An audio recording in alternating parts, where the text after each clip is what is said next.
ಪ್ರೇಮಕ್ಕೆ ಸಿಗ್ತಾ ಇಲ್ಲ.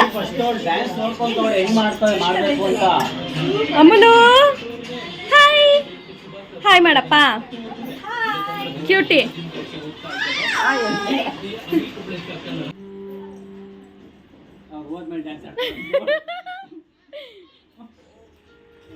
ಮಂಗಳವಾರ ಸಂತೋಷ್ ಅವ್ರ ಅಕ್ಕ ಮನೆಯಲ್ಲಿ ಚೌಡಮ್ಮ ದೇವ್ರನ್ನ ಸಿಂಪಲ್ಲಾಗಿ ಮಾಡ್ತಾಯಿದ್ದೀವಿ ಬನ್ನಿ ಅಂತ ಹೇಳಿದರು. ಅದಕ್ಕೋಸ್ಕರ ಅಲ್ಲಿ ಹೋಗಿದ್ವಿ. ಅಲ್ಲಿ ಹೋದಾಗ ಇವ್ರ ಕಸಿನ್ಸ್ ಇಬ್ಬರೂ ರೀಲ್ಸ್ ಮಾಡೋಕ್ಕೆ ರೆಡಿಯಾಗಿದ್ದರು. ಸೊ ಇವಳು ಅವ್ರ ಹಿಂದೆಯೇ ಓಡಾಡ್ತಿದ್ಲು. ಈ ಬಟ್ಟೆಗಳನ್ನೆಲ್ಲ ಅವಳು ಹಾಕೋದೇ ಇಲ್ಲ, ಚುಚ್ಚುತ್ತೆ ಅಂತ. ಅವರೆಲ್ಲ ರೆಡಿಯಾಗಿದ್ದಾರಲ್ವ, ನಾನು ರೆಡಿಯಾಗಬೇಕು ಅಂತ ಹೇಳಿ ಅವತ್ತು ನೀಟಾಗಿ ರೆಡಿಯಾಗಿದ್ಲು ಮೋನಿ. ಆಮೇಲೆ ಸಿಂಪಲ್ಲಾಗಿ ಅಕ್ಕ ಈ ಥರ ರೆಡಿ ಮಾಡ್ಕೊಂಡಿದ್ರು. ಅಕ್ಕ ದೇವ್ರ ಮನೆ ಮಾತ್ರ ತುಂಬಾ ಚೆನ್ನಾಗಿ ಇಟ್ಕೊಂಡಿದ್ದಾರೆ, ನೋಡ್ತಾನೆ ಇರಬೇಕು ಅಂತ ಅನಿಸುತ್ತೆ, ಅಷ್ಟು ನೀಟಾಗಿ. ಎಷ್ಟೊಂದು ದೇವ್ರ ಸಾಮಾನಿದೆ. ಇವನು ಬಂದು ಲಕ್ಕಿ ಅಂತ ಸಂತೋಷ್ ಅವರ ಆಂಟಿ ಅವ್ರು ಸಾಕಿರೋದು.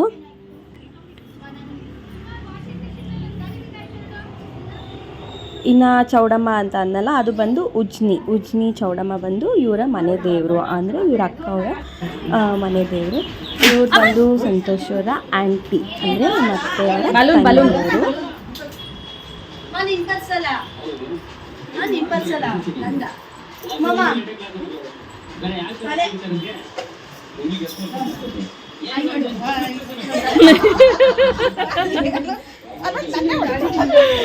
ಎಲ್ಲ ಅವರಿಬ್ರು ಕವರ್ ಮಾಡಿರ್ಲಿಲ್ಲ, ಅದಕ್ಕೆ ಅವ್ರು ನಮ್ಮ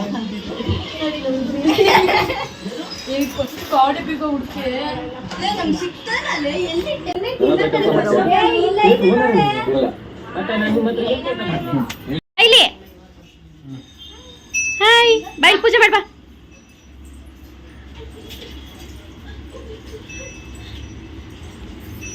ಆ ಡ್ರೆಸ್ ಸ್ವಲ್ಪ ಉದ್ದ ಇತ್ತು, ಬಿದ್ದುಬಿಡ್ತಾಳೆ ಅಂತ ಹೇಳಿ ಮತ್ತೆ ಬೇರೆ ಫ್ರಾಕ್ಗೆ ರೆಡಿ ಮಾಡಿದ್ರು. ಇದನ್ನು ಹಾಕೋತಾ ಇರಲಿಲ್ಲ, ಅದು ಹೆಂಗೆ ಹಾಕ್ಕೊಂಡ್ಲೋ ಗೊತ್ತಿಲ್ಲ. ಅಷ್ಟೊಂದೇನು ಸೆಕೆ ಆಗಿಲ್ಲ. ಹಾಂ, ಡಾಗಿ. ಅದು ಏನದು? ಯಾರು ತೋರಿಸಿದವತ್ತು ನಿಂಗೆ ಇದನ್ನ? ಯಾರು ತೋರಿಸಿದ್ರು ಹೇಳು ನಿನ್ಗೆ ಅವತ್ತು?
ಇನ್ನು ಉಜ್ನಿ ಚೌಡೇಶ್ವರಿಗೆ ಪ್ರತಿ ವರ್ಷ ಹೋಗ್ತಾ ಇದ್ವಿ.